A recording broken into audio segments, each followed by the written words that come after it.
On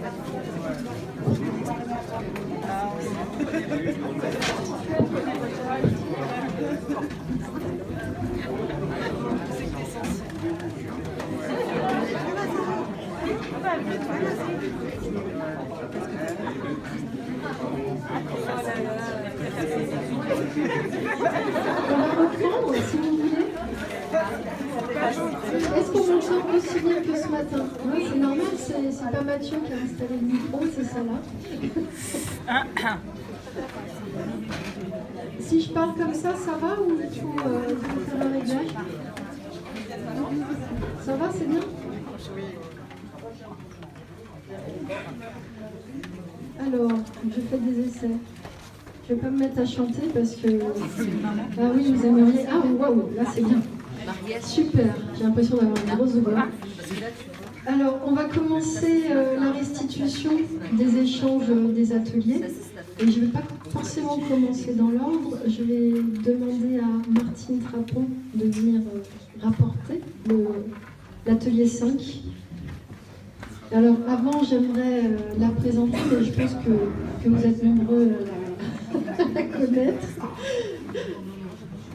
Oh, bah, un petit peu à l'ENS quand même. Alors, Martine Trapon, assistante sociale de métier, cadre pédagogique à l'ENS, puis directrice générale.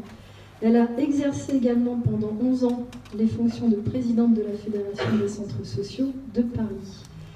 Et elle a récemment, avec Dominique Depen et Michel Chauviel, alors Dominique est là, mais Michel ne pouvait pas venir, ils ont écrit un dialogue entre eux, donc sociologues, formateurs et praticiennes, sur le travail social, justement, un peu, même beaucoup, tout ce qu'on s'est dit tout au long de cette journée. On devait avoir le livre en vente aujourd'hui, mais malheureusement, je crois qu'il est trop demandé, donc on n'a pas pu l'avoir. Mais il est dans tous les bons points de vente, donc vous pouvez le récupérer. J'ai pas dit son titre, Martine. C'est le dialogue sur le génie du travail social. C'est pas mal. Et donc, ce que je veux dire aussi, surtout, c'est que cet ouvrage veut avoir une suite, c'est-à-dire les auteurs se proposent. Donc c'est un livre pas cher, on a réduit au maximum notre travail, parce qu'on avait écrit à peu près pour 250 pages, on a réduit à 120. Et ça a été un beau travail de réécriture, en gardant l'aspect dialogue, parce qu'on a dialogué ferme et on n'était pas d'accord sur tout avec Dominique et Michel. Et c'était très très très fructueux, en tout cas pour moi c'était un véritable bonheur. Je crois qu'il était partagé par mes deux camarades. Et ce livre aura une suite, c'est-à-dire on se propose donc de créer quelque chose pour nous rassembler, pour travailler ensemble et continuer à dialoguer pour penser. Parce qu'aujourd'hui, c'est pas simple de penser ce qu'on fait. Et voilà, donc c'est la suite à donner qu'on s'est proposé. On va essayer de vous faire savoir ça de façon assez vite quand même. Hein. On va travailler à une programmatique, comme on dit, dont on vous informera. Et j'avoue que Katia m'a présenté, je suis non seulement AS de métier, mais j'ai travaillé pendant 20 ans comme assistante sociale, et je le revendique de plus en plus.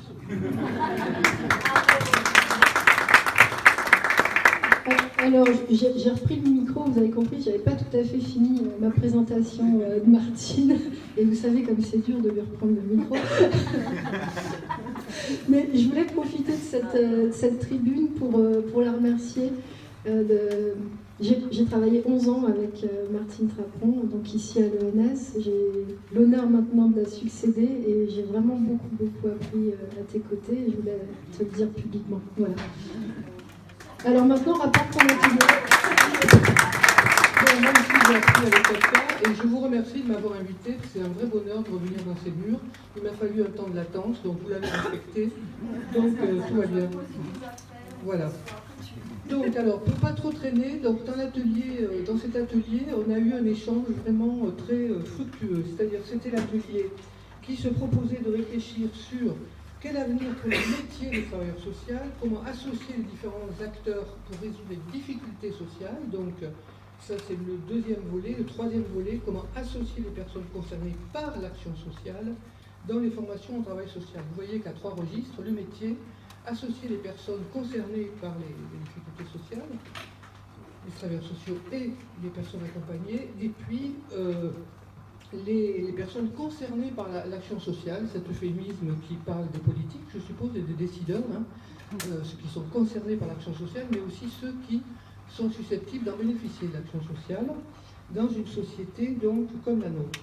Alors, on a commencé par... Alors, d'abord, je voudrais dire que le groupe était composé de façon très, très éclectique et très intéressante.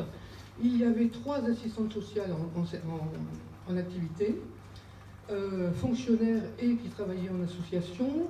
Il y avait donc 3 étudiantes en première année, et puis une ancienne étudiante, aussi ancienne étudiante de l'ENS et assistante sociale, un philosophe, sociologue, formateur, Dominique Depen, et puis moi-même, et le président de l'ENS est venu participer à nos débats pendant un court instant, ce que nous avons beaucoup apprécié. Voilà. Donc, la question que nous avons commencé à travailler, bon, on est reparti de ce matin, bon, Anne Mariole, j'ai oublié de le dire, excuse-moi Anne, a animé l'atelier, comme d'habitude, de façon magistrale. Donc, on a commencé à recontextualiser, comme on dit, donc, c'est-à-dire en reprenant les choses qui avaient été abordées ce matin, à savoir la nouveauté des publics, y aurait-il des ressources nouvelles, comment instaurer de nouvelles solidarités, et comment donc médiatiser finalement quelque chose face à ces nouveaux publics, ces nouvelles ressources et ces nouvelles problématiques. C'est-à-dire, faudrait-il penser le travail social comme s'adaptant à de nouveaux besoins.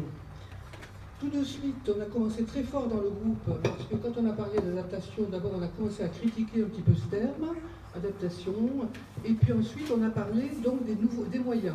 Quels seraient les moyens dont devraient se doter les travailleurs sociaux pour s'adapter à ces moyens?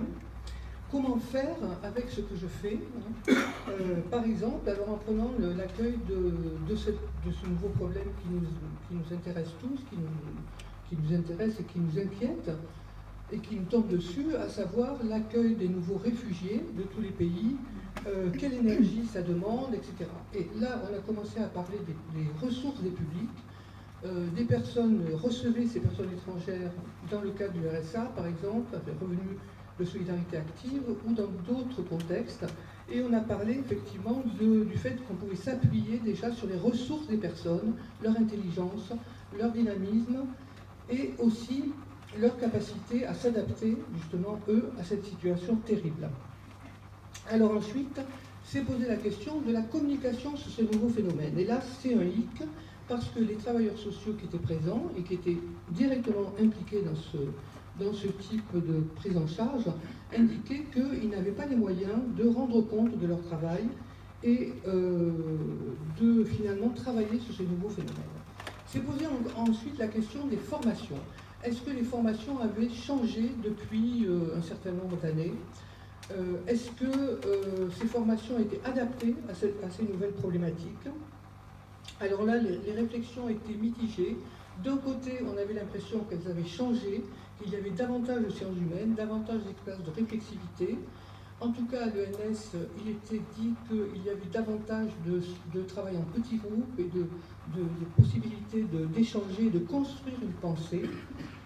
Donc là, on est arrivé à quelque chose de très important, à savoir qu'on ne peut pas travailler sans penser. Et c'était ça qui était le hic, c'est-à-dire que dans la plupart des cas, l'exercice même du travail social empêchait de penser. Pourquoi? Parce que les travailleurs sociaux, les assistantes sociales qui étaient présentes, avaient l'impression, on leur demandait de recevoir des gens dans des temps très limités, de remplir des données qui n'avaient pas de sens, et en tout cas qui ne permettaient pas de penser l'accueil, qui est au fondement du travail social, qui est un des fondamentaux du travail social, cette fameuse loi de l'hospitalité, dont Dominique Depen nous a rappelé que c'était un concept de Jacques Derrida, un concept de Lévinas, d'Emmanuel Lévinas, il nous a renvoyé aux écrits de ces philosophes, et que c'était vraiment quelque chose aussi qui était inscrit au fronton de notre République, c'est-à-dire liberté, égalité, fraternité. Et j'ajouterai aussi que notre République, dans la Constitution, article 1, est encore sociale. Hein, la République est une sociale. Donc tant qu'on n'enlève pas ce mot, on a encore une chance d'y arriver. Alors, la question ensuite, après, de la marge de manœuvre des travailleurs sociaux. On a commencé à travailler comment peut-on faire pour qu'on nous laisse faire ce qu'on a envie de faire dans cette contrainte, dans cette configuration de contraintes, à savoir, par exemple, comme disait Claude, il faut 3 ans pour qu'une personne se mette à sourire, c'est déjà pas mal, et donc si on nous demande pas ça, si on nous demande de le faire sourire en 6 mois, ça ne va pas être possible. Hein. Donc, en plus, le sourire, c'est un thème de Lévinas, ça non, je crois, Dominique, hein. Je ne suis pas handicapé non plus. Alors, c'est-à-dire que là, on est absolument éloigné de l'éthique et on est pris dans ce qu'on appelle la novlangue, hein, c'est-à-dire une langue technocratique, du logiciel, on répond à des items algorithmiques, informatiques, etc. Alors, comment peut-on, à partir de là, trouver des solutions pour eux? Vous voyez à peu près le contexte. Alors, la question s'est posée ensuite, on va 3 minutes, comment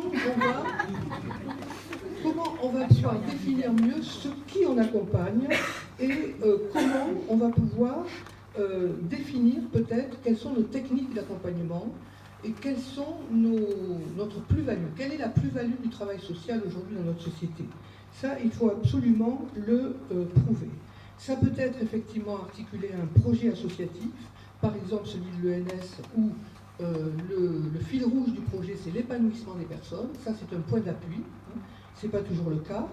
Et après, on a étudié par rapport à cette question du management, c'est-à-dire comment, à l'intérieur de ces principes du nouveau management, comme on appelle, maintenant on est passé au nouveau management, comment on peut s'occuper de ces laissés pour compte, piloter le projet, la tyrannie du projet, etc. Alors, à la fin, puisque je vais très vite, on en est arrivé à non seulement à se poser la question de notre positionnement à chacun par rapport à son employeur, c'est-à-dire par rapport à ses contraintes techniques, comment je me positionne, comment je ne reste pas seul avec ça, et comment je me donne moi-même les moyens de trouver des critères d'évaluation. Parce que c'est possible, il en existe, c'est ça qu'il faut faire valoir. Il faut donc faire quelque chose, a dit quelqu'un dans le groupe, instaurer un rapport de force, comment penser cette nouvelle précarité. Alors, la question s'est posée de est-ce qu'on trouve ces espaces de pensée dans le temps de travail ou en dehors du temps de travail? On en a conclu que c'était souvent en dehors du temps de travail qu'on pouvait le trouver, davantage que... mais ça vaut le coup quand même, on sera moins fatigué. Et voilà. Je finis. Voilà. Et pour finir, si vous voulez, c'était l'idée de se rassembler. De quelle manière on va pouvoir se réunir pour penser ces affaires et comment on va pouvoir également, finalement, soutenir les politiques dans quelque chose de la pensée, parce qu'on s'est aperçu aussi dans notre travail de groupe que quand on rencontrait des politiques, des élus, enfin des élus pour être plus précis, on s'aperçoit qu'ils n'ont plus non plus le temps de penser beaucoup. Ils sont assez stressés finalement, et ils sont eux aussi pris dans cette novlangue.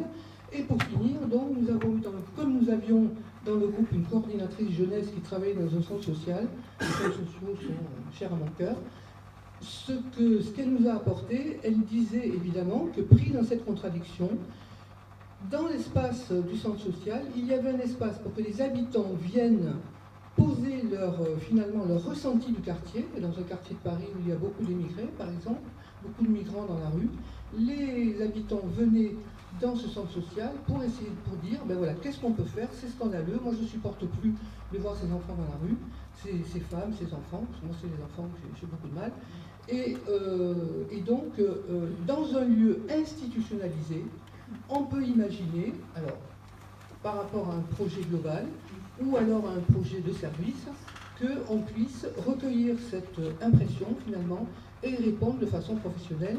Et c'est terminé, on me dit que j'ai 0 minute, donc voilà.